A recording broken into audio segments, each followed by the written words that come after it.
ધોરાજીમાં બાવે ધૂન મચાવી ખૂબ બતાવ્યો ડારો 18 વરણ એક પ્યાલે નજરે નુરીજન ભાળ્યો હે પરબ વાળા પીર બાદશાહ ધૂન ધણી મે ધાર્યો ઈ જગ્યાના મંત આવ્યા હતા ભીખુ બાપા કે જ્યાં ઓરમમાં એ 450 કબરો સાઈ શેલાણીએ બોલાવી હતી 450 કબરો એક એક કબર ને માં ઓરમમાં હતા ને હતા મોમેડિયન પોતે મુસ્લિમ હતા પણ દેવીદાસ બાપુના ભગત હતા ધોરાજીના મુસ્લિમો માને હેરાન બહુ કરતા ક્યાંય રહેવાનો દે બુઢી અવસ્થા થઈ ગયેલી માની ના હાદલપીર ગાદી હતા બરાબર હાદલપીર ગાદી ને હાદલપીર ને ખબર પડી કે ધોરાજીના મુસ્લિમો છે એમાં ઓરમને હેરાન કરે છે હાદલપીર ને કીધું તમે જાઓ મારતે ઘોડે જાઓ માં ઓરમને અહીંયા લઈ આવો પરબે લઈ આવો ધોરાજીમાં નથી રહેવું આપણે એ જગ્યાના મંત આવ્યા હતા આપણે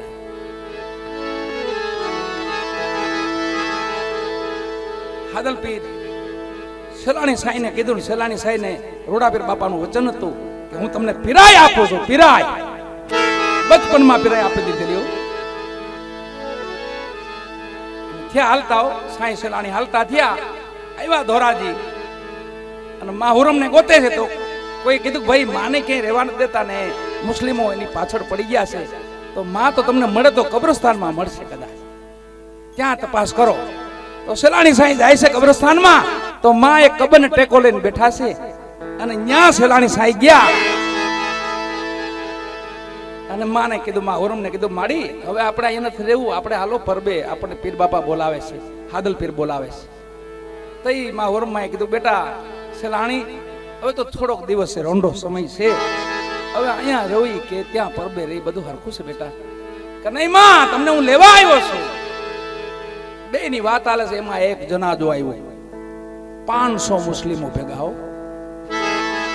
એક જનાજો આવ્યો અને મેં એક ડોહી વહી ગયેલા ડોહીનું નામ હતું માં મરિયમ જનાજો ઉતાર્યો અને કબ્રસ્તાનમાં આમ નજર કરીને જોયું ને તો કાયમમાં એક હોરમને જોતા આજે બે જોયા સેલાણીને પણ જોયા અને વધારે ક્રોધિત થયા એક હતા એને બદલે બે થયા પણ સેલાણી સાહેબ આમ સામું જોયું તો એ માહુરમ ને કીધું કે માહુરમ ઘડીક બેહો આગળ હું આ લોકોને થોડીક બે વાત કરતો આવું અને ગયા આવો ત્યાં મુસ્લિમોને કીધું ભાઈ શું કામ માહુરમ ને હેરાન કરો છો ભજન કરે છે બંદગી કરે છે કે પણ ભજન કરો તો ખુદાનો કરો અલ્લાહનો કરો માલિકનો કરો આ દેવીદાસ બાપુ એ શું પણ ક્યાં બે જુદા છે બધું એક જ છે કે અમે એમ નો માની તો તમે કેમ માનો અમે એ રીતે માની કે આની અંદર એક ડોહી વહી ગઈ છે એનું નામ છે માં મરિયમ ઈ બોલે ને સતદેવીદાસ તો અમે માની તો તમે માની જાઓ હા માની જાય જનાજા માથે સેલાણી સાયામાં હાથ અડાડીને કીધું માં મરિયમ બોલ બાપા સતદેવીદાસ અંદરથી અવાજ આવ્યો અમાર દેવીદાસ અમાર દેવીદાસ અમાર દેવીદાસ જનાજામાંથી અવાજ આવ્યો અને ચક થઈ ગયા મુસ્લિમો બધાય જોયું આમ પછી તો સેલાણી સાયા હતા હામાં એની માથે રોડાપીરનો પંજો હતો કીધું હવે ઉભા રહ્યો આ કબરું કેટલાક વર્ષની છે કોઈ 500 વર્ષની કોઈ 2 વર્ષની કોઈ 300 વર્ષની કોઈ 1000 વર્ષની કોઈ 5000 વર્ષની જે કબર માથે હાથ મૂકીને કે બોલો બાપા અંદરથી સતદેવીદાસ અંદરથી અવાજ આવે અમાર દેવીદાસ અમાર દેવીદાસ અમાર દેવીદાસ 450 કબરું બોલાવે તેથી ધોરાજીમાં બાવે ધૂન મચાવી ખૂબ બતાવ્યો ડારો 18 વરણ એક પ્યાલે નજરે નુરીજન ભાળ્યો હે પરબ વાળા પીર બાદશાહ મેં ધૂણ ધણી ધાર્યો એ પરબના પીરને યાદ કરી લઈ આજે બાપાનું જમા જાગરણ મંડપનું જમા જાગરણ આપણા બધાયના હો ભાગી છે આપણે કે ધણી આપણા ભાગમાં ભગવાન આપણા ભાગમાં આવ્યા છે ભલે આપણને બીજું સુખ મળે કે ન મળે પણ મારો નાથ આપણા ભાગમાં આવ્યો છે વાલા આવા જમા જાગરણો તમને ક્યાંય જોવા ન મળે ખાલી ગુજરાત વટી જાવ ક્યાંય જમા જાગરણ જોવા ન મળે ધણીનો મહિમા જોવા ન મળે ભજન તમને સાંભળવા ન મળે રોટલાનો તો પૂછે જ નહીં એ તો ખીચામાં ડટ્ટા હોય અમારે તો કાક મેળ પડે ક્યાંક. એ પાછું આપણે ફાવે તો ને ત્યાંનું જ પાછું બાજરાના મઢા અહીંયા થોડા મળે, અહીંયા મળે ભાઈ. અને અહીંયા કઈ લેવાનું નહીં, બાવડા પકડી પકડીને લઈ જાય. હાલો બાપા હાલો અમારી ત્યાં હાલો, હાલો અમારી ત્યાં હાલો. ઈ અહીંયા છે. ભગવાન આપણા ભાગ્યમાં આવ્યો છે. હવે તો પ્રેમથી એને વધાવી લ્યો. અને જે હવે અવતરણ છે ને એ આપણે માટે જ છે, ગુજરાત માટે. હો ભલે આટલા અવતાર ભગવાનના ગમે ત્યાં થયા હોય, પણ હવે જે છેલ્લો અવતાર છે ને એ તો આપણે માટે જ છે. આપણો ઉદ્ધાર કરવા માટે ભગવાન આવવાના છે. એટલે ઘણી ના પરબના પીરને યાદ કરી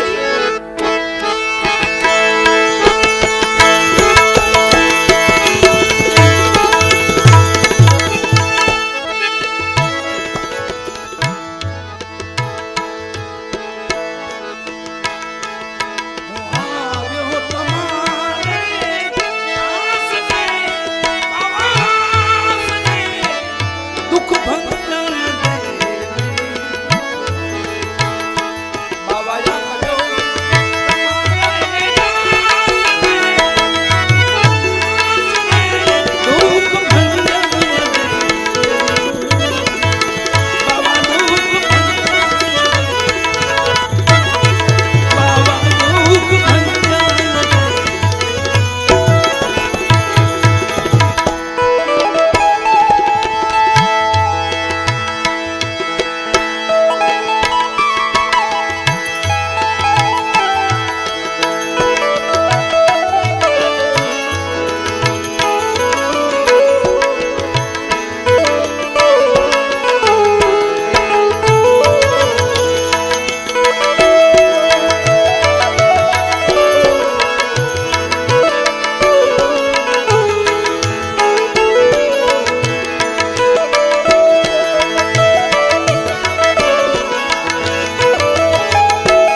બાવા દુઃખ ભંજન દેવીદાસ.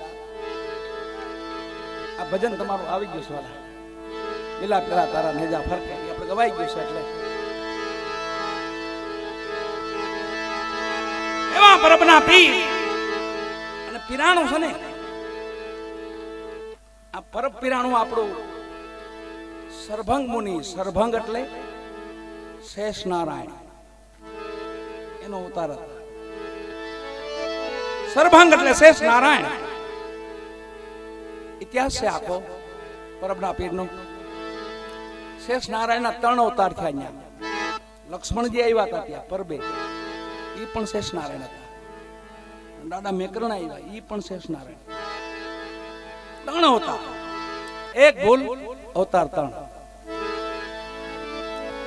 આ ધરા જેની માથે છે ને, એ શેષનાગ માથે છે. શેષ નારાયણ માથે ધરા છે. થોડી હલચલ ન કરવી પડે ને, હલચલ નહીં થાય. આ બધા મહાપુરુષો વચને બંધાયેલા છે. સૂર્યનારાયણ, ચંદ્ર ભગવાન, મા ધરતી, 10 દિક્પાલો વચને બંધાઈ ગયેલા છે. એમાં ફેરફાર ન થવો જોઈએ. કઈ અચૂક નારાયણને ઉગવું એટલે ઉગવું જ, ફેરફાર ન કરી શકે. એમાં શેષ નારાયણ થી થોડીક ભૂલ થઈ ગઈ અને ફણ થોડીક આમ હલી ગઈ અને મૃત્યુ લોકમાં ભૂકંપ આવ્યો. કરોડો માણસો મરી ગયા. જીવી સાવો થઈ. ભગવાન ભોળાનાથને ખબર પડી કે આ કોને ભૂલ કરી.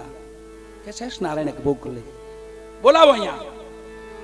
ત્રિદેવમાં ભોળાનાથ છે, કાળનો કાળ છે. બધા કાળ ને ટૂંકા પડે.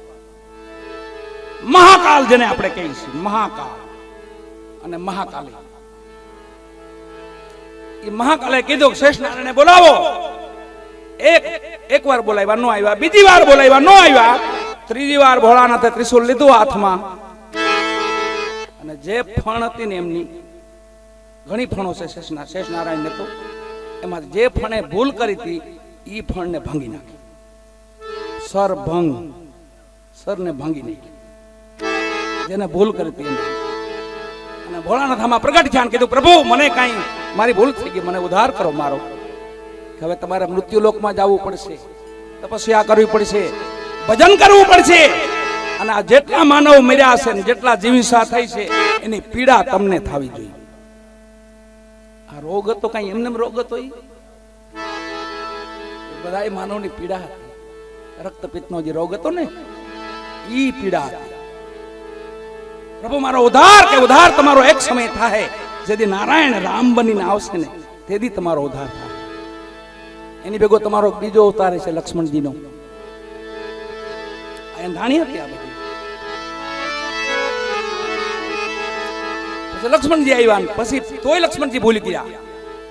લક્ષ્મણજી ભગવાન રામે કીધું કે ઓલા મુનિને મળતા આવો, જાઓ ઋષિને મળતા આવો, આપણે મળવા જાવું છે. તો પોતે દુર્ગંધ વાળું શરીર બહુ રાખતા ને, રક્તપિત્ત વાળું શરીર હતું એટલે દુર્ગંધ આજુબાજુ આવતી.